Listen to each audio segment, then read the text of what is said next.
Mesdames et messieurs, bonjour ou bonsoir, tout dépend de l'heure à laquelle vous écoutez cette vidéo chez vous. Je m'appelle Michel Biemton, journaliste web camerounais, et merci de faire confiance à cette chaîne YouTube de l'engagement sociopolitique. Bienvenue à cette causerie citoyenne sur l'actualité camerounaise et africaine. Bienvenue à la chronique de MBT, mesdames et messieurs. École ma fille, Alme ma fille, Kidme ma fille, Nar ma fille, Carburant ma fille. Ce sont des choses que nous entendons et donc la première des choses que nous espérons pouvoir faire, c'est déjà de remettre les enfants à l'école. Une fois que les enfants sont à l'école, les adultes, on peut travailler ensemble, dialoguer pour aller de l'avant. Et donc je voudrais, comme premier message, dire aux enseignants qu'ils savent que nous voulons faire de l'éducation la première priorité de l'État. Le président a accepté de porter l'éducation à un niveau encore supérieur dans ce gouvernement et avec des moyens additionnels. Mais nous allons leur demander de nous aider à aider l'école de la République. L'enseignant a certes tout donné, l'État va travailler à essayer de tout donner, mais dans la responsabilité. Qu'il laisse, qu'il nous aide en faisant en sorte que les enfants reprennent l'école. Et donc, ma première rencontre avec les forces vives, ça va être avec ceux qui représentent l'école tchadienne, de manière à ce que nos enfants repartent à l'école. Et une fois qu'ils sont à l'école, je crois que les adultes vont pas s'asseoir et on va affiner les choses pour réconcilier les cœurs, penser les plaies et nous organiser de manière à ce que les Tchadiens, à la fin de cette transition, choisissent leurs dirigeants de manière démocratique afin de les servir. Donc voilà, c'est un sentiment de responsabilité, d'engagement. On va retrousser les manches quelque part. Alors, mesdames et messieurs, le monsieur que vous venez de suivre là est un Tchadien, un homme politique. Il s'appelle Success Masra. Success Masra est le leader d'un parti d'opposition, le principal d'ailleurs, au Tchad qu'on appelle les transformateurs. Ce monsieur a été nommé le 2 janvier dernier Premier ministre du Tchad par le putschiste sanguinaire Mahamat Kaka Débé Itno, le fils de son père, alors que Success Masra avait juré qu'il n'intégrera jamais le gouvernement de Débé, jamais.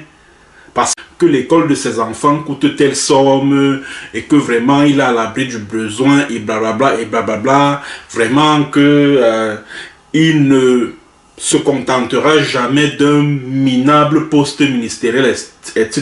etc. Aujourd'hui, le voilà propulsé Premier ministre par son ennemi politique d'hier, le leader putschiste Mahamat Kaka Débé Itno. Pourtant, cet individu a invité le 20 octobre 2022 ses partisans et puis sympathisants à descendre dans la rue pour manifester contre la volonté du président du conseil militaire tchadien, dont Mahamat Kaka Débé Itno, de proroger le délai de transition. C'est-à-dire, il a appelé ses partisans à descendre dans la rue et la police a réprimé cette manifestation dans le sang. Bilan des centaines de morts. Au lieu de réclamer la justice, la vérité, sur cet incident survenu le 20 octobre 2022, non, il choisit d'aller s'asseoir sur la même table que les bourreaux de ses partisans. Il choisit d'aller se mettre au service des bourreaux de ses partisans, qui l'ont nommé Premier ministre. Mesdames et messieurs, la leçon que vous, les Camerounais, vous devez en tirer, la leçon que vous, Camerounais, devrez en tirer est que ne buvez jamais le caddie d'un homme politique, quel qu'il soit du pouvoir, qu'il soit de la majorité, qu'il soit de l'opposition. Ne buvez jamais le caddie d'un homme politique. au besoin, militer au sein des organisations de la société civile comme moi. Je suis un journaliste libre penseur, membre du réseau des défenseurs des droits humains en Afrique centrale. Oui, là c'est bon. Vous êtes un esprit libre. Ou alors ceux qui militent dans des partis d'opposition, ils doivent s'accrocher à l'idéologie du parti et non sur l'homme qui dirige le parti. Parce que les hommes politiques, ils sont tous ondoyants et divers, comme dit la maxime philosophique. Aujourd'hui, il dit une chose, demain, il dit exactement le contraire. Et ils sont tous pareils, hein? Il n'y a personne là qui fait essai. Tous sont pareils. Voilà pourquoi moi, vous allez remarquer que vous ne me verrez jamais, c'est-à-dire que consacrer mon énergie à défendre la cause d'un homme politique, à ne point tarir d'éloge envers un homme politique. Jamais, mais alors au grand jamais. Au grand jamais. Tous les autres, regardez par exemple Ni John Frunzi, qui est décédé il y a quelques... je crois que c'était le 13 juin dernier. Ni John Frunzi fait partie des leaders qui ont lancé le SDF en 1990. C'est-à-dire qu'au moment où l'espace politique était en train de se libéraliser au Cameroun, le SDF est donc lancé.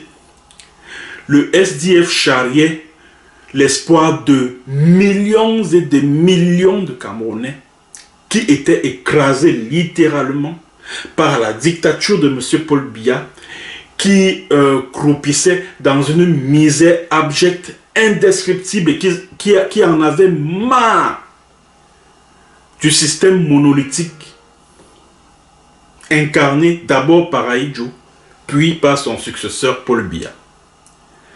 En 1992, c'est-à-dire le 11 octobre 1992, le SDF a remporté la présidentielle de cette année-là.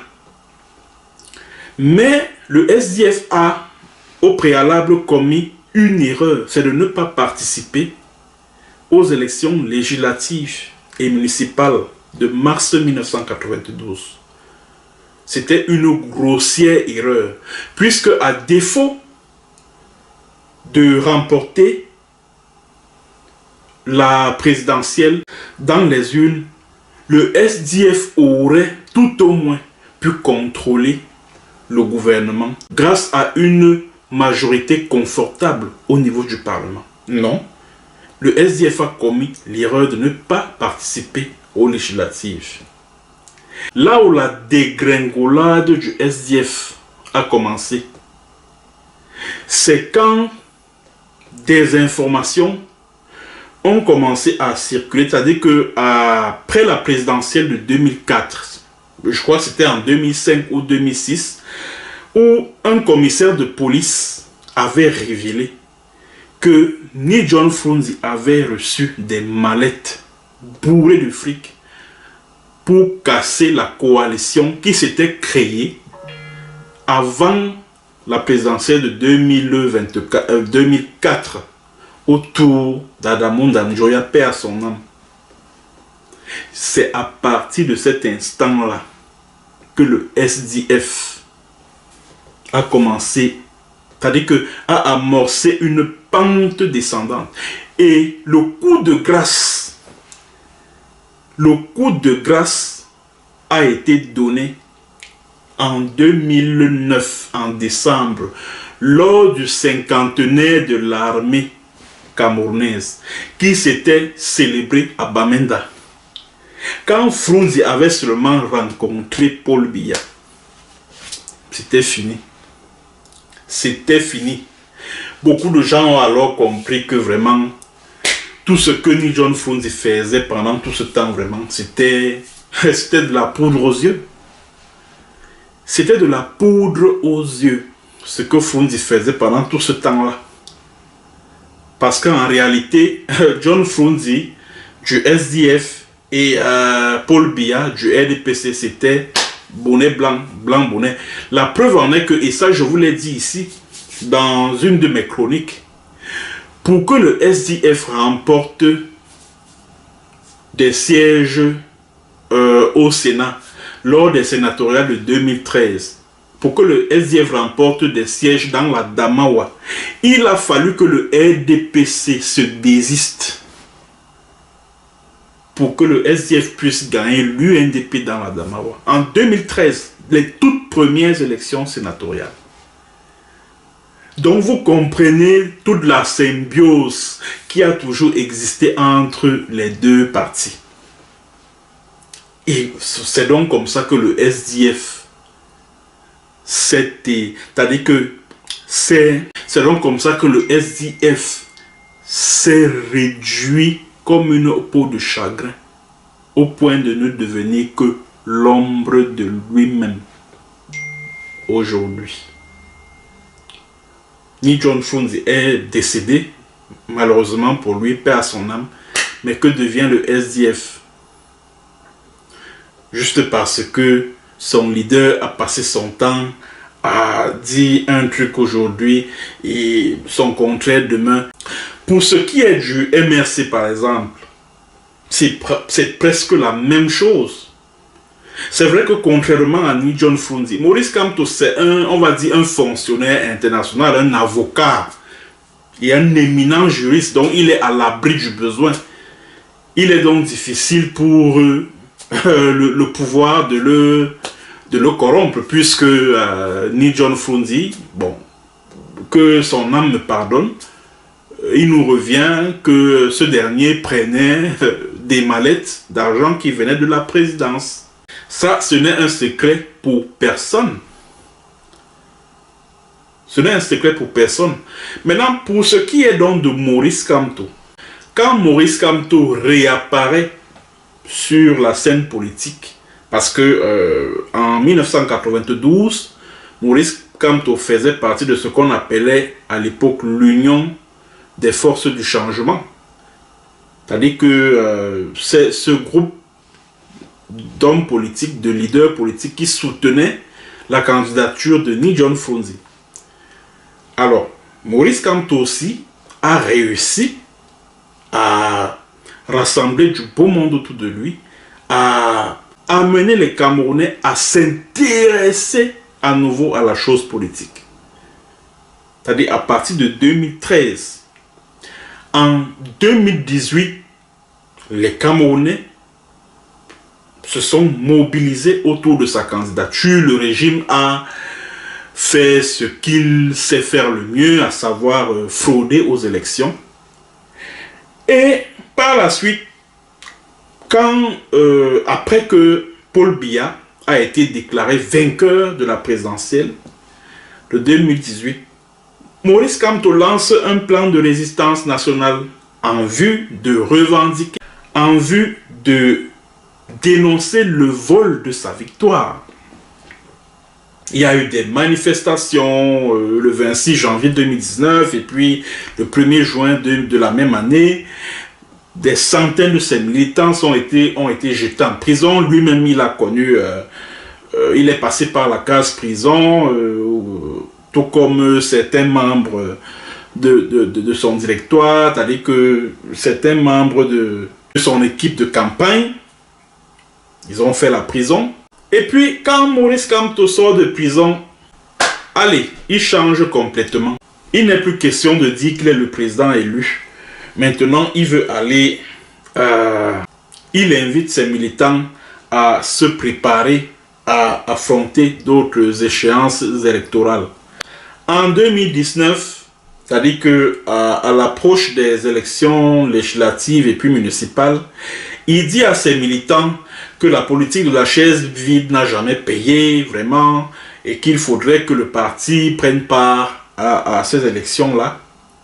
Et puis, à la dernière minute, c'est-à-dire que quelques heures seulement après, avant le délai de la clôture du dépôt des candidatures à Elections Cameroun, Maurice Kamto annonce que voilà, son parti va boycotter les élections. Parce que la crise anglophone, le code électoral qui demeure controversé, etc., etc. Le MRC n'a pas pris part à ces élections-là, les élections législatives et municipales de 2020, du 9 février 2020. En mars 2021, Maurice Kamto et d'autres leaders de l'opposition se réunissent à Yaoundé afin de réfléchir sur les réformes qu'il faille apporter au code électoral qui est mauvais, ça il faut le reconnaître, c'est un code électoral qui est mauvais, c'est un code qui en lui porte les germes de la fraude électorale, il faut le dire.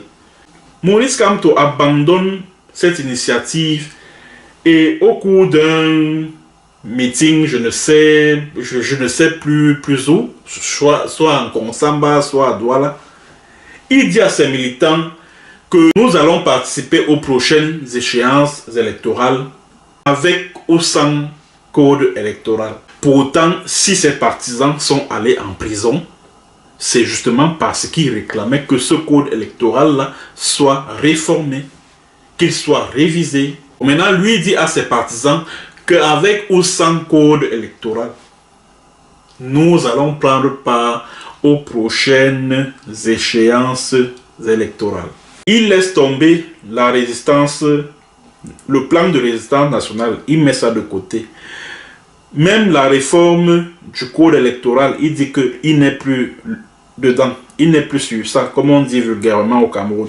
Maintenant, c'est que, coûte que vaille son parti et lui-même prendront part aux prochaines échéances électorales. Entendez ici la présidentielle, les législatives, les municipales et les régionales de 2025. Et je tiens à dire à certains de ses partisans que attendez-vous à ce que ces élections-là, c'est-à-dire qu'en dehors de la présidentielle en 2025, là, toutes les autres élections, tous les autres scrutins seront reportés. Rien à faire.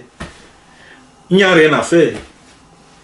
Le régime des Biafra brandit le prétexte des contraintes budgétaires pour reporter, parce qu'on ne peut pas organiser jusqu'à 4 scrutins en une seule année. Ce n'est pas possible. Ce n'est pas possible. Donc, la seule élection qui sera organisée en 2025, là, ça sera la présidentielle. Attendez-vous déjà à ce que BIA reporte les autres scrutins, les régionales, municipales et puis législatifs. Attendez-vous à ce qu'ils reportent ces élections-là. Il n'y a rien à faire. Et Maurice Kamto, sachant justement que Paul Biya peut reporter les élections législatives et municipales, au cours d'une conférence de presse qu'il a tenue au siège de son parti, au quartier à Yaoundé, il invitait le président Biya à respecter le calendrier électoral parce que lui-même il sait que le boycott des élections législatives et municipales de 2020 est préjudiciable à la possibilité pour son parti d'investir un candidat à l'élection présidentielle de 2025. Et il le sait. Et j'ai été surpris de l'entendre dire lors de son discours du 31 décembre. Ceci, je vous invite à écouter cet extrait. Mesdames et messieurs. Ne cédez pas aux manipulations en cours sur la possibilité pour le MRC de présenter un candidat à l'élection présidentielle si le calendrier électoral était inversé. Certes, le MRC a boycotté le scrutin législatif et municipal du 9 février 2020. Cette décision salutaire et historique du Conseil national du MRC, élargie aux responsables départementaux, a été bien comprise par nos militants depuis la base et a permis à notre parti d'éviter un piège politique mortel tendu par le régime. Mais je suis en mesure de vous confirmer ce que je n'ai cessé de vous dire depuis un certain temps déjà, à savoir que le MRC présentera son candidat à l'élection présidentielle, même si elle était convoquée maintenant. Il n'est pas obligé de passer nécessairement par un autre parti politique pour avoir le droit de présenter un candidat. En vertu des dispositions pertinentes de la Constitution et au regard de plusieurs cas précis survenus dans notre pays, le MRC compte dans ses rangs plusieurs élus issus des élections étatiques dont les mandats courent encore. Par conséquent, ne vous laissez plus distraire par des débats oiseux qui trahissent simplement soit l'inculture juridique et politique de ses auteurs, soit la panique de nos adversaires. Monsieur Maurice Kamto dit qu'il a des élus à travers le pays et que son parti prendra bel et bien part à l'élection présidentielle de 2025. Ça veut dire que lui-même, il a compris que sans élus, son parti, c'est-à-dire que son parti ne peut pas investir un candidat à ce scrutin-là. Mais j'aimerais rappeler ceci à certains de ses partisans. J'aimerais leur rappeler les deux dispositions. Nous allons commencer par la première, article 155 du Code électoral. Voici ce que dit cette disposition du Code électoral.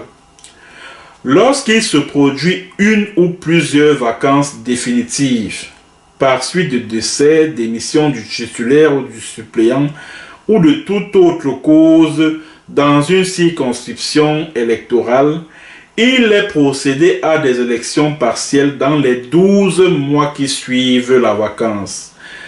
Les élections partielles se déroulent à l'échelon de la circonscription électorale concernée, comme précisé aux articles 153 et 154.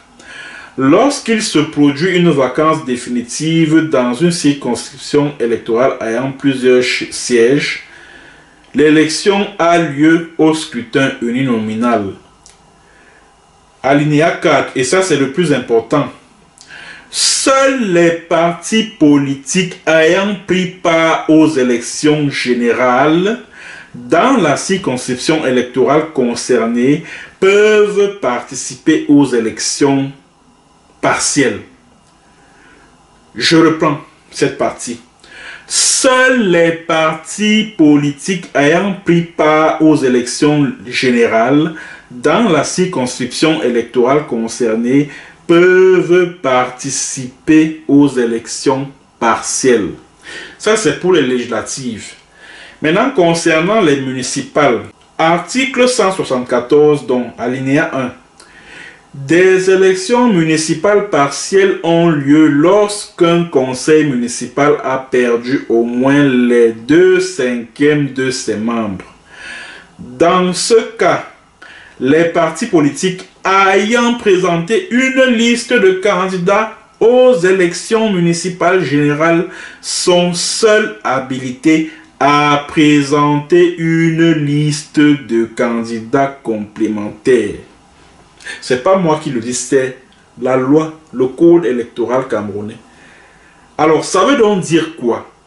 Ça veut donc dire que, j'imagine un peu un scénario, J'imagine un peu, bon, Maurice Kamto a dit dans son message de fin d'année qu'il dispose d'élus à travers le pays et que grâce à ces élus-là, son parti prendra part aux élections présidentielles. D'où la question que voici et que j'ai d'ailleurs posée sur mon mur Facebook. Si d'aventure ces élus, c'est-à-dire que les élus du MRC dont Maurice Kamto parle, démissionnent soit du conseil municipal, soit de, je sais pas moi, de l'Assemblée nationale. Et qu'en conséquence de cela, il faille organiser des élections partielles pour les remplacer. Est-ce qu'au regard du code électoral dont j'ai lu les dispositions tout à l'heure, le MRC pourra investir des candidats complémentaires pour des élections partielles? La réponse est non. Puisque ces dispositions de la loi du code électoral parlent de partis politiques ayant présenté une liste de candidats aux élections municipales ou législatives, c'est selon général, c'est-à-dire que les élections du 9 février 2020, c'est pas moi, c'est la loi, hein, c'est la loi qui le dit.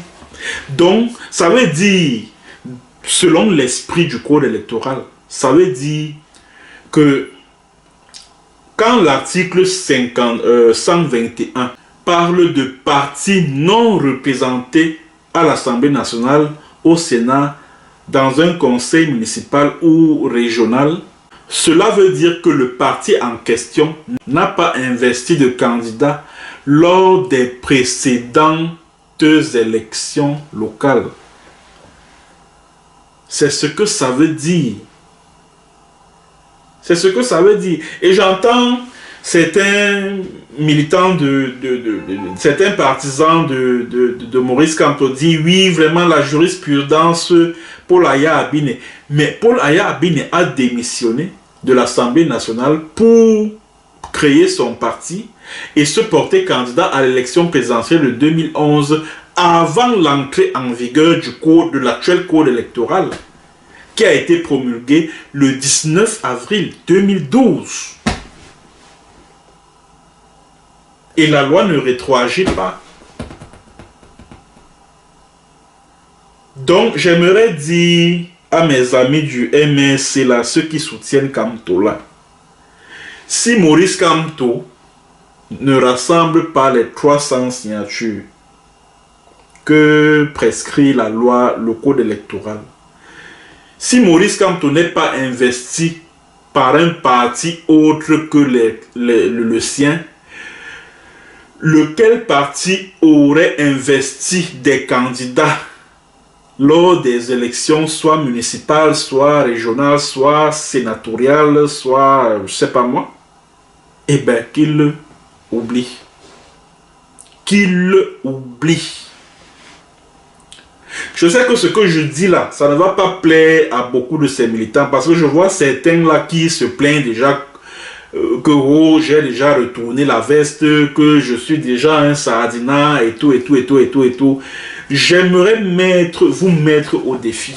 Je vous mets au défi de m'aligner 10 publications sur mes différents comptes, que ce soit Facebook, YouTube ou je ne sais trop quoi, où je ne tarie point d'éloge envers Maurice Kamto, où je soutiens Maurice Kamto à corps et à cri. Parce qu'il faut que ce soit clair dans vos têtes. Je n'ai jamais été un militant de Maurice Kamto, ni du MRC. Il faut que ce soit clair. Vous me suivez sur les réseaux sociaux depuis plus de 10 ans. Est-ce que vous m'avez déjà vu aligner des publications à la gloire de Maurice Kamto pour que certains d'entre vous m'accusent aujourd'hui d'avoir retourné la veste? J'ai retourné quelle veste? J'ai retourné quelle veste par rapport à quoi? J'ai retourné la veste où, quand et comment? Je n'ai jamais soutenu Kamto. Jamais. Mes publications sur YouTube là sont là. Remontez juste le temps. Remontez le temps. Mes publications sur Facebook sont là. Allez-y, remontez, scrollez, mais tous mes comptes Facebook sont là. Scrollez. Et apportez-moi la preuve que j'ai soutenu de manière inconditionnelle Maurice Kamto ou le MRC ou je ne sais quel autre parti d'opposition au Cameroun. Apportez-moi la preuve. Apportez-la. Moi, je vais donc vous dire, je vais vous dire un truc. Parce que vous savez que moi, je suis esclave de la vérité. Je vais vous dire un truc. Comme Maurice Kamto dit qu'il veut se porter candidat là et tout, parce qu'on a comme le sentiment que pour lui, se porter candidat à l'élection présidentielle de 2025, c'est une question de survie politique pour lui. Je vais donc vous dire ceci. Si Maurice Kamto est proclamé, d'abord, je vais vous poser la question de savoir si vous voyez Elections Cameroun, qui est une succursale du RDPC. Vous voyez Elections Cameroun. Vous voyez les membres d'Elections Cameroun consolider la victoire de Maurice Kamto et adresser le procès verbal de recensement des votes à la Cour constitutionnelle en cas d'éventuel contentieux électoral. Vous pensez vraiment que c'est possible? Vous voyez le vieillard là, Atana Clément, s'asseoir à la Cour, au Conseil constitutionnel avec tous ses membres, proclamer Maurice Kamto vainqueur des élections présidentielles de 2025. Vous pensez que c'est dans ce Cameroun que je connais, vous pensez que c'est possible? Vous pensez que Essingan, qui dirige ce pays d'une main de fer depuis le 6 novembre 1982, vous pensez que les membres de ce club des extrémistes Essingan-là vont laisser ça passer? Voici donc ce qui va se passer. Si Atana Clément proclame Maurice Kamto vainqueur de la présidentielle de 2025, Essingan va fomenter un coup d'État. Ils vont renverser Maurice Kamto par un coup d'État. Et ils vont reprendre leurs choses. Ça, je vous le dis alors. Je vous le dis. Parce que c'est le plan B qu'ils ont préparé. Que s'il leur arrive de perdre le pouvoir, c'est-à-dire que si leur clan là, les membres de Essingan, perdent le pouvoir, ils vont le reprendre par la force. Et à défaut de le reprendre par la force, ils vont proclamer la sécession de ce qu'ils vont appeler l'État Ekan, qui comprendra les actuelles régions du centre, du sud et de l'est. Est-ce que vous comprenez ce que je suis en train de dire? Parce que chaque fois quand on vous parle, c'est que oh, on n'aime pas Kamto, oh ceci, on est Sardina, oh on a retourné la veste. Certains poussent même le vice plus loin en disant que oh, on n'aime pas les Bamileke. Vous m'avez déjà vu aligner des publications à travers lesquelles je glorifie Maurice Kamto. Vous m'avez déjà vu. Vous m'avez déjà vu. Visitez toutes mes pages, Facebook et puis YouTube que j'utilise de plus. Apportez-moi la preuve que j'ai été un soutien inconditionnel de Maurice Kamto. Apportez-moi cette preuve-là. Là, je comprendrai que je suis déjà en train de retourner la veste. J'ai retourné la veste en quoi faisant? En quoi faisant? Mes publications sur Facebook sont là, sur YouTube sont là. Si au moins j'avais soutenu Maurice Kamto avant et qu'aujourd'hui vous constatez que je dis exactement le contraire, ok, là on comprendrait. Ou alors, si j'avais commencé à dire que oh, Paul Biya, toujours Shoga, oui, Paul Biya, vraiment le visionnaire, le leader le plus sage de la planète Terre, oui, qui a conduit le Cameroun sur la voie du développement, etc. Ok, là on comprendrait que vraiment, là, bientôt on a déjà retourné la veste, c'est fini. On l'a déjà touché. Or, me voici, je suis ici depuis bientôt 5 ans. Je vis en exil. Je n'ai pas vu un seul membre de ma famille. Certains me balancent sur la figure que, oh, vraiment, dans mon exil, c'était un arrangement avec le colonel Bankui. Mais c'est quelle bêtise ça? C'est quelle connerie ça? Vous savez ce que j'ai risqué au Cameroun? J'ai risqué la peine de mort. Hein? Il faut faire attention à ce qui sort de vos bouches là. Hein? Il faut faire très attention. Oh oui, que mon exil là a été arrangé avec le colonel Mbanku et tout. Avant même, quand cet imbécile là me met dans les problèmes, dès le 23 octobre 2018, je le connaissais, je l'avais déjà vu. Je l'avais déjà appelé même au téléphone, je le connaissais même. Mais pourquoi vous voulez imposer un leader aux... C'est-à-dire que moi je ne comprends pas. C'est-à-dire que la démocratie c'est aussi ça. Laisser les gens qui ne sont pas d'accord avec Maurice Kamto s'exprimer. C'est aussi ça la démocratie. Si au moment où vous n'avez pas encore le pouvoir, vous empêchez les gens de parler, de réfléchir, de s'exprimer, c'est quand vous aurez le pouvoir que vous allez garantir cette liberté d'expression là. Hein? C'est quand vous aurez le pouvoir que vous allez laisser les Camerounais critiquer Maurice Kamto. Si déjà, en tant que leader d'opposition, vous interdisez aux gens de lui porter critique, c'est quand il sera au pouvoir que vous allez accorder cela au commun des Camerounais. Moi, je vais donc vous dire ceci, et c'est valable pour les Camerounais qui m'écoutent là. Le seul salut du peuple camerounais face à cette dictature crapuleuse et criminelle de Biya, c'est l'insurrection populaire. Vous comprenez, chers compatriotes, tant que vous ne vous soulevez pas, tant que vous ne descendez pas dans la rue, comme l'ont fait les Burkinabés en 2014, oubliez. C'est-à-dire que les histoires de Koro par les urnes et dans la paix, ça c'est pour consolider la dictature de Biya et favoriser le gré à gré là, c'est-à-dire que le passage du témoin à son fils, le narcotrafiquant, la Franck Biya. C'est-à-dire que quand moi j'entends seulement que le changement par les urnes et dans la paix, vraiment, c'est-à-dire que ça me rend malade. Ça me rend malade. Moi, j'ai toujours milité et je militerai toujours pour que cette dictature tombe à l'issue d'une insurrection populaire. Ah oui. C'est-à-dire que je rêve de ce jour-là où on verra les populations camerounaises, surtout celles qui vivent à Yaoundé, là, en masse.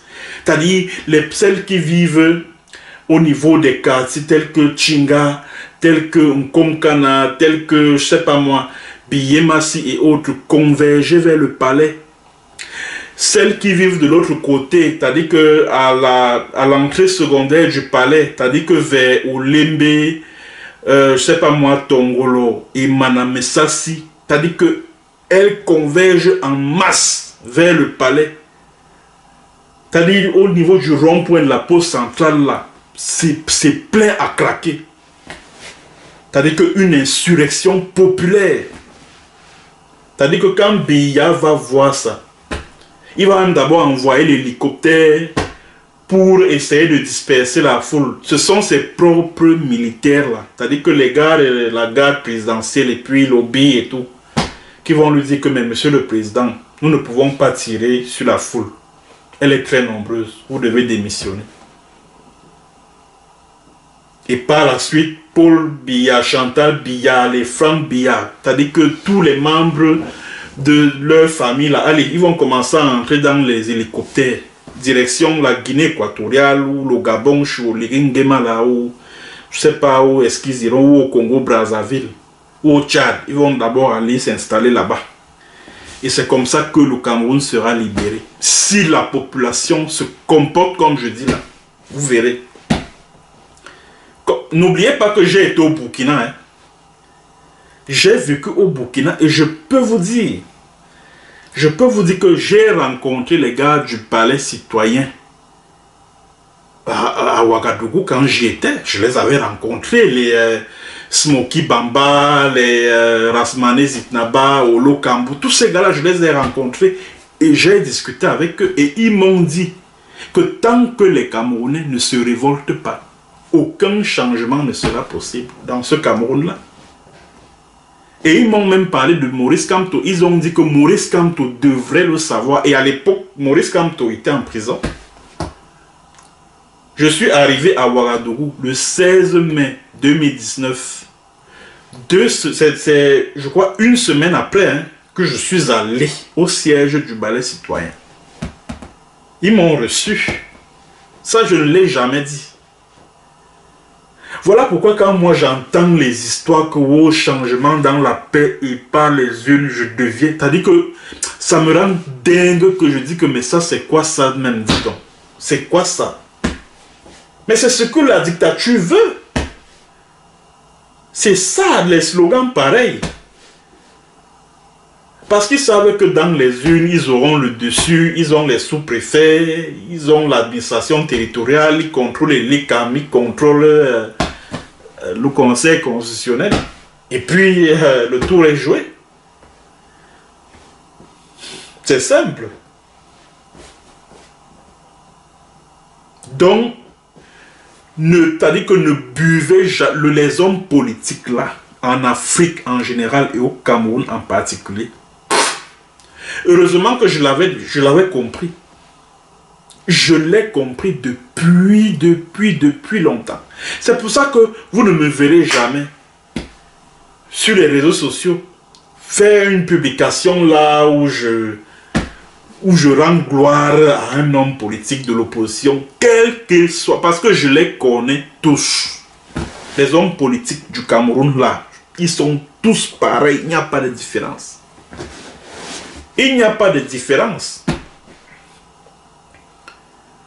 Regardez par exemple ce que Maurice Kamto a fait lors de sa convention. C'est-à-dire qu'il a été élu par acclamation après avoir écarté tous ceux qui pouvaient être ses rivaux. Michel Ndoki et puis Barista Tanfo. Bon, pour Michel Ndoki, on peut dire oui, c'est parce qu'elle s'est retrouvée avec Atanga Njiwa, machin, truc, bobo. Ok. Et Maître Tanfo alors, lui, son tort, c'était quoi? Parce qu'il a dit que Maurice Kamto, à un certain âge, il doit débarrasser le plancher pour laisser la place à une nouvelle génération. Lui aussi, allez hop, on a coupé la tête. Quelle image cela renvoie de la démocratie partisane au Cameroun? Et cela ne cadre pas avec les valeurs qui sont les miennes, les valeurs pour lesquelles je me bats. C'est-à-dire l'état de droit, la démocratie, le respect des libertés fondamentales, individuelles et collectives. Ça ne cadre pas avec mes principes et mes valeurs. Je suis désolé. Donc ceux qui passent leur temps à dire que oui, j'ai retourné la veille, qu'ils continuent à le dire. Mais les preuves sont là. Les preuves sont là. Je suis resté constant dans ma logique.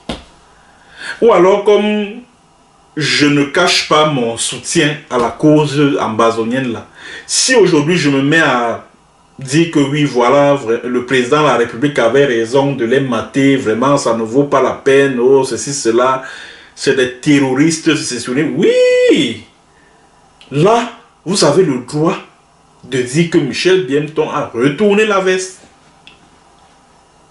Mais pour peu qu'on dise que vraiment, ce que Maurice Kamto a dit lors de son discours là, du point de vue du code électoral, on a l'impression qu'il n'est pas au courant de ces dispositions. Ah, il a retourné la veste, oh, il est sardinat, oh, le régime, il s'est entendu avec les gens du régime pour aller rester en exil. Vraiment de Dieu. C'est terrible, hein? Donc, depuis quand vous avez déjà vu le pouvoir de Yaoundé envoyer quelqu'un en exil? Vous avez déjà vu le pouvoir de Yaoundé envoyer quelqu'un en exil? Ça s'est déjà vu où? Attends, qu'est-ce que vous voulez dire? Que le pouvoir de Yaoundé m'a envoyé en Europe pour venir faire quoi? Pour venir espionner. Vous m'avez même déjà vu. Vous m'avez déjà vu participer à des réunions des Camerounais de la diaspora qui sont, c'est-à-dire que à des réunions de l'opposition camerounaise en diaspora. Vous m'avez déjà vu. Parce que si au moins, c'est comme vous le dites, c'est le régime qui m'avait envoyé en Europe, on me verrait participer à des mouvements, c'est-à-dire que à des associations qui sont contre le pouvoir de Yaoundé, c'est-à-dire que à des, on va dire quoi, à des mouvements de revendication qui sont contre le pouvoir. Oh, vous ne m'avez jamais vu dans ces mouvements-là. Jamais. Alors le pouvoir m'a donc envoyé en exil pour faire quoi? Dites-moi un peu. Donc juste pour mes beaux yeux, Voilà, juste pour, je sais pas moi. Vous avez vu le pouvoir des Biya faire ce type de faveur à quelqu'un qui leur est farouchement opposé. Et je vois certains d'entre vous dire que oui, le pouvoir m'a acheté. Juste parce que il est interdit de parler de Kamto, de le critiquer, de le remettre en cause, en question. Il est interdit de le faire. Si tu le fais, alors tu seras étiqueté comme un vendu, comme au régime en place, comme un sardinat, etc., etc. Bon, mesdames et messieurs, c'est ce que j'avais à dire concernant cette actualité, mesdames et messieurs. Merci d'avoir suivi cette édition de la chronique de MBT. N'oubliez pas de faire circuler la vidéo, de la partager au maximum dans toutes les plateformes digitales, WhatsApp, Twitter, Facebook, etc. À très bientôt pour une autre séance et sur un autre thème. Bonjour ou bonsoir.